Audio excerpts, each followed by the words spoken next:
नमस्कार, आपका स्वागत है। दोस्तों, एक समय की बात है, देवर्षि नारद भगवान श्री कृष्ण से मिलने के लिए द्वारिका नगरी में पधारते हैं। नारद जी को देखकर भगवान श्री कृष्ण कहते हैं, हे देवर्षि, पधारिए, द्वारिका नगरी में आपका स्वागत है। आज द्वारिका में आने का क्या प्रयोजन है? देवर्षि कहते हैं, हे प्रभु, मन में आपके दर्शन करने की इच्छा हुई, सो चला आ गया। भगवान श्री कृष्ण मुस्कुराते हुए कहते हैं, हे देवर्षि, अवश्य ही आपके मन में आज कोई न कोई शंका निर्माण हो गई होगी, इसीलिए निसंकोच होकर पूछ लीजिए। देवर्षि कहते हैं, हे प्रभु, आप तो सब कुछ जानते हैं, मेरे मन में जो भी शंका है उसके विषय में भी आपको पता है, लेकिन फिर भी अगर आप पूछ रहे हैं तो बताने की चेष्टा करता हूं। हे प्रभु, आज मैं आपके पास यह जानने के उद्देश्य से आया हूं कि किस कारण से मनुष्य के जीवन में दरिद्रता आती है। देवी लक्ष्मी किस कारण से मनुष्य के घर का त्याग करके चली जाती है, और वह कौन सा पुण्य है जिससे देवी लक्ष्मी सदैव ही मनुष्य के घर में वास करती है। भगवान श्री कृष्ण कहते हैं, हे देवर्षि, आज आपने समस्त मानव जाति के कल्याण के उद्देश्य से अत्यंत महत्वपूर्ण बात पूछी है। देवी लक्ष्मी के कारण ही मनुष्य के घर में सुख समृद्धि का वास होता है, और जब देवी लक्ष्मी घर का त्याग करके चली जाती है तो उस घर में दरिद्रता का ही वास होता है। इस विषय में एक प्राचीन इतिहास कहा जाता है, जो मैं आपको सुनाता हूं।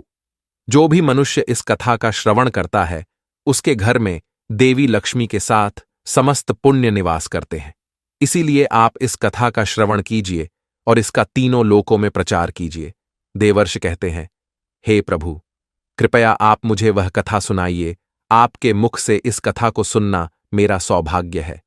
मैं इस कथा को पूरा सुनूंगा और इसका प्रचार तीनों लोकों में करूंगा। भगवान श्री कृष्ण कहते हैं, हे देवर्षि, जो मनुष्य सत्य का साथ देता है, ईश्वर उसका साथ कभी नहीं छोड़ते हैं। आज मैं आपको महाराज हर्षवर्धन की कथा सुनाता हूं, जिन्होंने देवी लक्ष्मी का त्याग करके दरिद्रता को ग्रहण कर लिया था। त्रेता युग की बात है। भारतवर्ष में सत्यवादी धर्मात्मा राजा हर्षवर्धन राज्य करते थे। उनका राज्य कुंतल प्रदेश पर था। उनके राज्य की प्रजा उनसे अत्यंत संतुष्ट रहा करती थी। महाराज हर्षवर्धन बड़े दानशूर और वचन का पालन करने वाले थे। वे सदैव अपनी प्रजा के हित का ही विचार करते थे।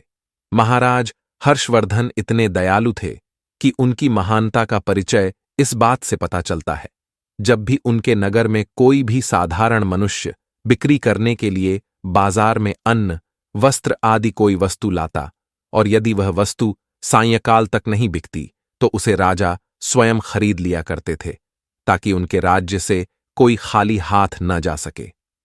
अपनी प्रजा के हित के लिए राजा ने यह सत्य की प्रतिज्ञा की थी। सायंकाल होते ही राजा के सेवक शहर में भ्रमण करते, और जब वे किसी को कोई वस्तु या द्रव्य लेकर बैठा हुआ देखते जिसे किसी ने खरीदा न हो, तो महाराज के सेवक उस व्यक्ति से उन वस्तुओं की कीमत पूछते और उसकी इच्छा और जरूरत के अनुसार उस वस्तु की जो भी कीमत होती वह कीमत देकर उसकी वस्तुओं को खरीद लेते थे। इस प्रकार से महाराज के ऐसे दयालु स्वभाव को देखकर अनेक लोग प्रसन्न होकर उनकी महानता की चर्चा करने लगे। महाराज हर्षवर्धन की कीर्ति तीनों लोकों में होने लगी। देवता भी उनकी प्रशंसा करने लगे। जब यह बात धर्मराज को पता चली तो एक दिन स्वयं धर्मराज ने ही महाराज हर्षवर्धन की परीक्षा लेने की सोची। फिर एक दिन स्वयं धर्मराज एक ब्राह्मण का वेश धारण करके महाराज हर्षवर्धन की नगरी में प्रकट हुए। उन्होंने अपने साथ दरिद्रता की कारक टूटी फूटी चीजें, कूड़ा करकट और कचरा एक पेटी में भर कर ले लिया। अर्थात उन्होंने दारिद्र्य एक पेटी में भर लिया, और उस पेटी को लेकर वे सत्यवादी महाराज हर्षवर्धन के नगर में उनकी परीक्षा लेने के लिए पहुंच गए। धर्मराज उस नगर के बाजार में उस कचरे से भरी पेटी को लेकर बेचने के लिए बैठ गए, किंतु कौन व्यक्ति कूड़ा कचरा खरीदेगा? ब्राह्मण रूपी धर्मराज दिन भर वहीं पर बैठे रहे, लेकिन किसी ने भी उनका कूड़ा कचरा नहीं खरीदा। जब सायंकाल हुई तब राजा के सेवक हमेशा की तरह ही बाजार में घूमने लगे। जिसका भी बिक्री का सामान बचा होता उसे वे उचित धन देकर खरीद लेते थे, ताकि कोई खाली हाथ घर न जा सके। फिर उन सेवकों ने देखा कि एक ब्राह्मण अपनी पेटी लेकर बैठा हुआ है। राजा के सेवकों ने उन ब्राह्मण महाशय के पास जाकर पूछा, हे ब्राह्मण महाराज, आप इस नगर में नए दिखाई दे रहे हैं, क्या हुआ? आपका सामान किसी ने भी नहीं खरीदा? ऐसा क्या लेकर आए हैं आप अपनी इस पेटी में?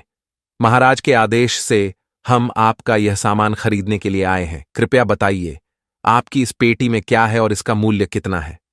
तब उस ब्राह्मण ने कहा, हे सैनिकों, मैं इस पेटी में दारिद्र्य लेकर आया हूं, अर्थात कूड़ा करकट भरकर लाया हूं, और इसका मूल्य 1000 सुवर्ण मुद्राएं हैं। उस ब्राह्मण के ऐसे विचित्र वचन सुनकर वे सभी सैनिक हंसने लगे और फिर उन्होंने उस ब्राह्मण से कहा, हे ब्राह्मण, आपकी पेटी में कूड़ा भरा हुआ है, इसे कौन लेगा? इसका मूल्य तो 1 पैसा भी नहीं है। फिर उस ब्राह्मण ने कहा, हे सैनिकों, यदि इसे कोई नहीं लेगा तो मैं इसे वापस अपने घर लेकर जाऊंगा। मैंने तो सुना है कि आपके महाराज यहां से किसी भी व्यापारी को खाली हाथ वापस नहीं जाने देते, उसका सारा द्रव्य खरीद लेते हैं। लगता है मैंने आपके महाराज के बारे में झूठ सुना है। उस ब्राह्मण की ऐसी बात सुनकर राजा के सेवकों ने कहा, हे ब्राह्मण, आपने सही सुना है, हमारे महाराज किसी भी व्यापारी को खाली हाथ घर नहीं भेजते, उसका सारा माल खरीद लेते हैं। इसीलिए तुम थोड़ी देर रुको, हम अभी महाराज के पास जाकर आते हैं। फिर उनमें से एक सेवक महाराज हर्षवर्धन के पास जाता है और उनसे कहता है, हे महाराज, आज हमारे नगर के बाजार में एक ब्राह्मण आया है, वह बड़ा ही विचित्र है। वह अपनी पेटी में कूड़ा कचरा भरकर लाया है और उसका मूल्य वह 1000 सुवर्ण मुद्राएं बता रहा है। तब महाराज ने कहा, हे सैनिकों, तुम जाकर उसके सामान का मूल्य जो कम से कम हो सके उतना उसे देकर उसका सामान खरीद कर लाओ, उसे उसकी वस्तुएं लेकर वापस मत जाने दो, अन्यथा मेरा वचन झूठा हो जाएगा। फिर राजा के सेवक उस ब्राह्मण के पास जाते हैं और कहते हैं, हे ब्राह्मण, हम तुम्हारे इस पेटी का मूल्य 200 स्वर्ण मुद्राएं देते हैं, तुम इतनी मुद्राएं लो और प्रसन्नता से अपने घर चले जाओ। किंतु उस ब्राह्मण ने कहा, हे सैनिकों, मैं 1000 स्वर्ण मुद्राओं से 1 पैसा कम नहीं लूंगा। यदि तुम मेरा सामान खरीदना चाहते हो तो खरीदो, नहीं तो मैं अपना सामान लेकर वापस चला जाता हूं। तब उन राजा के सेवकों ने कहा, हे ब्राह्मण, ठीक है, अब हम तुम्हें इस पेटी के बदले 500 मुद्राएं देते हैं, इतना मूल्य तुम्हारे लिए सही रहेगा। लेकिन फिर भी वह ब्राह्मण नहीं माना और 1000 स्वर्ण मुद्राओं पर ही अड़ा रहा और कहने लगा, मेरा सामान लेना है तो लो, नहीं तो मैं चला। तब फिर से वह सैनिक लौटकर राजा के पास जाता है और उनसे कहता है, हे महाराज, उस ब्राह्मण को हमने 500 मुद्राएं देने की कोशिश की, किंतु वह फिर भी नहीं मान रहा है। उसकी पेटी में कचरा और दारिद्र्य भरा पड़ा है, लेकिन फिर भी वह 1000 मुद्राएं ही मांग रहा है। हे महाराज, आपको उसका कचरा 1000 मुद्राओं में नहीं खरीदना चाहिए। महाराज हर्षवर्धन कहते हैं, हे सैनिकों, यह मेरे सत्य की प्रतिज्ञा है, मैं किसी भी व्यक्ति को अपने राज्य से खाली हाथ जाने नहीं दे सकता। हम सत्य का त्याग कभी नहीं करेंगे। इसीलिए तुम लोग जाओ और वह ब्राह्मण जो कीमत कह रहा है उसमें उसकी वस्तुओं को खरीद कर लेकर आओ, इसमें संकोच मत करो। फिर वह सिपाही ब्राह्मण के पास लौट कर आ गए। उन्होंने उस ब्राह्मण को 1000 सुवर्ण मुद्राएं दी और उसकी दारिद्र्य से भरी हुई पेटी ले ली। वह ब्राह्मण मुद्राएं लेकर चला गया और फिर सिपाही उस दारिद्र्य से भरी पेटी को लेकर राजमहल में लौट आए। फिर महाराज ने उस पेटी को राजमहल के अंदर रखवा दिया। रात्रि में जब सोने का समय हुआ तब महाराज के राजमहल के द्वार से एक अत्यंत सुंदर स्त्री निकली। उस स्त्री के 4 हाथ थे, हाथों में कमल पुष्प थे। उस सुंदर स्त्री ने नाना प्रकार के आभूषण धारण किए हुए थे। महाराज महल के बाहर बैठे हुए थे। जब महाराज ने उस अत्यंत सुंदर स्त्री को देखा तो महाराज आश्चर्य में पड़ गए और उन्होंने उस स्त्री से पूछा, हे देवी, आप कौन हैं? इस रात्रि के समय में आप यहां पर क्या कर रही हैं? आप कहां से आ रही है और कहां पर जा रही है? महाराज की ऐसी बात सुनकर वह स्त्री बोली, हे राजन, मैं तुम्हारे राज्य की लक्ष्मी हूँ। आप सत्यवादी धर्मात्मा हैं, इसी कारण से मैं आपके राजमहल में निवास करती हूँ। किंतु आज आपके राजमहल में दारिद्र्य आ गया है और जहां पर दारिद्र्य रहता है उस स्थान पर लक्ष्मी निवास नहीं करती है। आज आपने एक पेटी में भरा दारिद्र्य अपने घर में रखा है, इसीलिए अब मैं यहां से जा रही हूँ। तब महाराज हर्षवर्धन ने हाथ जोड़कर प्रणाम करके देवी लक्ष्मी से कहा, हे मां लक्ष्मी, आपकी जैसी इच्छा। मैं अपने वचन और प्रतिज्ञा से बंधा हुआ हूं। मैं अपना वचन नहीं तोड़ सकता। इस कारण से मैं उस दारिद्र्य से भरी पेटी को लेने से मना नहीं कर सकता था। कृपया आप मुझे क्षमा कीजिए। तब देवी लक्ष्मी महाराज के राजमहल का त्याग करके चली जाती है। थोड़ी देर बाद राजा ने एक बहुत ही सुंदर युवा पुरुष को राजमहल के दरवाजे से निकलते देखा।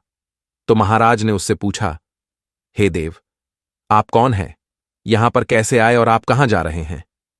उस सुंदर पुरुष ने कहा, हे राजन, मेरा नाम दान है। आप सत्यवादी धर्मात्मा हैं, सदैव धर्म का पालन करते हैं। इसी कारण से मैं आपके राज्य महल में निवास करता था। किंतु अब देवी लक्ष्मी आपके राज्य महल को त्याग कर चली गई है। लक्ष्मी के बिना आप दान कहां से करेंगे? इसीलिए मैं भी अब आपको छोड़कर जा रहा हूं। तब महाराज हर्षवर्धन बोले, हे देव, ठीक है, जैसी आपकी इच्छा, आप भी जा सकते हैं, किंतु मैं अपने वचन को तोड़ नहीं सकता। फिर वह दान भी महाराज को छोड़कर चला जाता है। उसके बाद अन्य एक सुंदर पुरुष राजमहल से निकलता हुआ दिखाई पड़ा। तब महाराज ने उससे पूछा, हे देव, आप कौन हैं और कहां जा रहे हैं? तब उस पुरुष ने कहा, हे राजन, मैं यज्ञ हूं। आप सत्यवादी धर्मात्मा हैं। आप सदैव दान धर्म करते थे। इसी कारण से मैं आपके राज्य में निवास करता था। किंतु अब लक्ष्मी और दान आपका घर छोड़कर चले गए हैं, तो मैं भी जा रहा हूं। क्योंकि लक्ष्मी के बिना यज्ञ नहीं किया जा सकता और दान के बिना यज्ञ संपन्न नहीं हो सकता, इसीलिए मैं भी आपका त्याग करके जा रहा हूं। महाराज हर्षवर्धन ने कहा, हे देव, ठीक है, जैसी आपकी इच्छा, आप भी जा सकते हैं, किंतु मैं अपने वचन का त्याग नहीं करूंगा। फिर वह यज्ञ भी राजमहल को छोड़कर चला जाता है। फिर कुछ समय बाद अन्य एक अत्यंत सुंदर पुरुष राजमहल से जाता हुआ दिखाई देता है। तो राजा ने उसे भी पूछा, हे महाशय, आप कौन हैं और राजमहल छोड़कर क्यों जा रहे हैं? तब उस पुरुष ने कहा, हे राजन, मैं यश हूं। आपके पुण्यों के कारण मैं आपके घर में निवास कर रहा था, किंतु अब आपके यहां से लक्ष्मी, दान, यज्ञ आदि सब चले गए हैं, तो उनके बिना आपको यश की प्राप्ति नहीं हो सकती। इसी कारण से मैं भी यहां से जा रहा हूं। तब राजा ने उसे भी नमस्कार किया और आदरपूर्वक जाने दिया। फिर उसके बाद अन्य एक अत्यंत सुंदर स्त्री राजमहल से निकली, जिसने सुंदर वस्त्र परिधान किए हुए थे। उसे देखकर राजा ने पूछ लिया, हे देवी, आप कौन हैं और आप किस कारण से मेरे राजमहल का त्याग कर रही हो? तब वह स्त्री बोली, हे राजन, मैं कीर्ति हूँ। लक्ष्मी, दान, यज्ञ और यश ने भी आपका साथ छोड़ दिया है, तो उनके बिना मैं भी आपके राजमहल में नहीं ठहर सकती। इसीलिए मैं भी जा रही हूँ। तब राजा ने उसे भी जाने दिया। फिर अंत में एक अत्यंत सुंदर पुरुष राजमहल से निकला और उसे देखकर राजा ने पूछा, हे देव, आप कौन हैं और आप भी हमारे राजमहल को छोड़कर क्यों जा रहे हैं? तब उस पुरुष ने कहा, हे राजन, मैं सत्य हूं। आप एक सत्यवादी धर्मात्मा राजा है, इसीलिए मैं आपके यहां निवास करता था। किंतु अब आपके यहां से लक्ष्मी, दान, यज्ञ, यश, कीर्ति आदि सभी चले गए हैं, तो मैं भी यहां से जा रहा हूं। तब महाराज हर्षवर्धन ने कहा, हे सत्य, आप भी मेरा त्याग कर रहे हैं, किंतु मैंने तो आपका कभी त्याग ही नहीं किया। आपका त्याग न करने के कारण ही सभी मुझे छोड़कर जा रहे हैं। इसीलिए आप मुझे छोड़कर कैसे जा सकते हैं? मैंने अपने सत्य वचन का पालन करने के लिए ही दारिद्र्य को अपने घर में रखा था।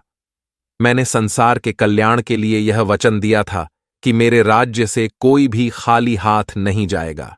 जो भी मेरे राज्य में कोई वस्तु बेचने आएगा, यदि उसकी वस्तु कोई नहीं खरीदेगा, तो उसे मैं खरीद लूंगा। इसीलिए मैंने अपने सत्य वचन का पालन करने के लिए उस ब्राह्मण को 1000 सुवर्ण मुद्राएं देकर उससे दारिद्र्य खरीद लिया था।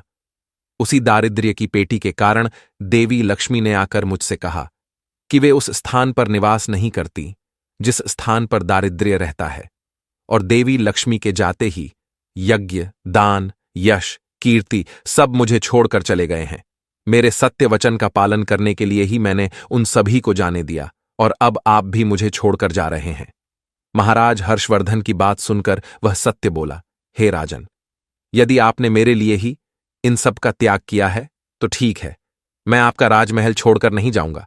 आप सचमुच बड़े पुण्यात्मा और सत्यवादी हैं, इसीलिए अब से मैं आपके राजमहल में ही निवास करूंगा। और वह सत्य फिर से राजमहल में लौट गया। उसके थोड़ी ही देर बाद एक सुंदर स्त्री लौट कर आ गई। उसे देखकर राजा ने पूछा, हे देवी, आप कीर्ति है, अब भी आप मुझे छोड़कर चली गई थी, तो फिर वापस क्यों लौट कर आ गई? तब कीर्ति ने कहा, हे राजन, मुझे क्षमा करो। मैं लक्ष्मी, यज्ञ, दान, यश के बिना तो रह सकती हूँ, किंतु सत्य के बिना नहीं। इसीलिए जहां सत्य रहेगा मैं भी वहीं पर रहूंगी। फिर राजा ने कीर्ति का स्वागत किया और वह राजमहल में चली गई। फिर यश वहां पर लौट कर आ गया। राजा ने उससे पूछा, हे महाशय, आप तो यश है, आप मुझे छोड़कर चले गए थे, फिर लौटकर क्यों आ गए?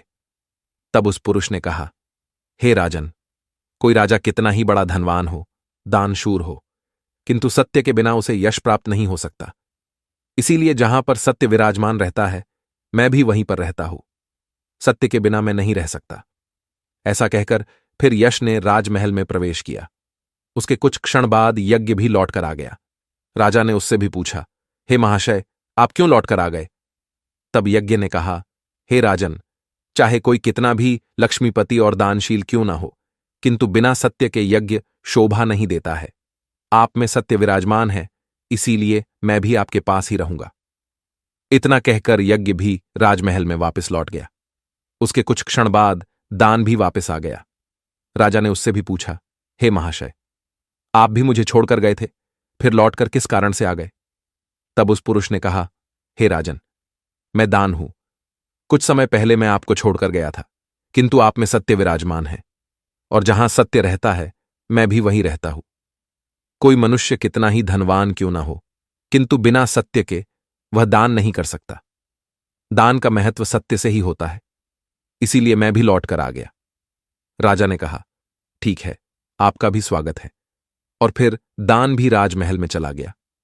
और फिर उसके बाद साक्षात देवी लक्ष्मी लौटकर आ गई। राजा ने पूछा, हे मां लक्ष्मी, आप वापस क्यों आ गई? आप तो मुझे छोड़कर चली गई थी। तब देवी लक्ष्मी ने कहा, हे राजन, यह आपके सत्य की परीक्षा थी। आपके यहाँ पर यश, दान, यज्ञ और सत्य सभी निवास करते हैं, और लक्ष्मी के बिना सभी विफल हो जाएंगे। इसीलिए मैं आपके सत्य धर्म की रक्षा करने हेतु लौटकर आ गई हूं। तब राजा ने कहा, हे मां लक्ष्मी, मेरे यहां पर तो दारिद्र्य से भरी हुई पेटी है। जहां दारिद्र्य रहता है वहां पर आप कैसे निवास कर सकती हो? तब देवी लक्ष्मी ने कहा, हे राजन, मेरी कृपा से वह दारिद्र्य से भरी पेटी भी सुवर्ण और रत्नों से भर जाएगी। इतना कहकर मां लक्ष्मी भी राजमहल में प्रवेश करती है। मां लक्ष्मी के प्रवेश करते ही वह पेटी में भरा पड़ा कूड़ा कचरा रत्न और सुवर्ण के आभूषण में बदल गया। इसके कुछ समय के पश्चात स्वयं धर्मराज ब्राह्मण के रूप में राजमहल में आ गए। तब राजा ने उनसे पूछा, हे विप्रवर, आप कौन हैं? आपने तो मेरा त्याग नहीं किया था, फिर आप यहां पर कैसे आ गए? तब उस ब्राह्मण ने कहा, हे राजन, मैं साक्षात धर्म हूं। मैं ही ब्राह्मण का रूप धारण करके आया था, और मैंने ही 1000 सुवर्ण मुद्राओं के बदले तुम्हें दारिद्र्य दिया था, किंतु तुमने अपने सत्य के बल से मुझे जीत लिया है। इसीलिए अब मैं तुम्हें वरदान देने के लिए आया हूं। बताओ, मैं तुम्हें कौन सा वर प्रदान करूं? इतना कहकर धर्मराज ने अपना मूल स्वरूप धारण किया। तब राजा हर्षवर्धन ने कहा, हे धर्मराज, आपके दर्शन करके मैं धन्य हुआ। कृपया आप अपनी कृपा सदैव मुझ पर बनाए रखें। मुझे और कुछ नहीं चाहिए। फिर धर्मराज ने राजा को आशीर्वाद दिया और उस स्थान से अंतर्ध्यान हो गए। भगवान श्री कृष्ण कहते हैं, हे देवर्षि, इस प्रकार से अपने सत्य धर्म के कारण ही महाराज ने सभी पर विजय प्राप्त की थी। इसीलिए मनुष्य को कभी भी सत्य का अनादर नहीं करना चाहिए। हमेशा सत्य का पालन करना चाहिए। जो सत्य की राह पर चलता है उसके पास लक्ष्मी, दान, यज्ञ, यश, कीर्ति सदैव निवास करते हैं। तो दोस्तों, इस प्रकार से भगवान श्री कृष्ण ने नारद जी को अत्यंत महत्वपूर्ण ज्ञान दिया है। आपको यह कथा कैसी लगी कमेंट करके अवश्य बताएं। अगर जानकारी अच्छी लगी तो वीडियो को लाइक जरूर करें और कमेंट में जय श्री कृष्ण और जय मां लक्ष्मी जरूर लिखें। साथ ही चैनल को सब्सक्राइब करें। आप सभी का धन्यवाद।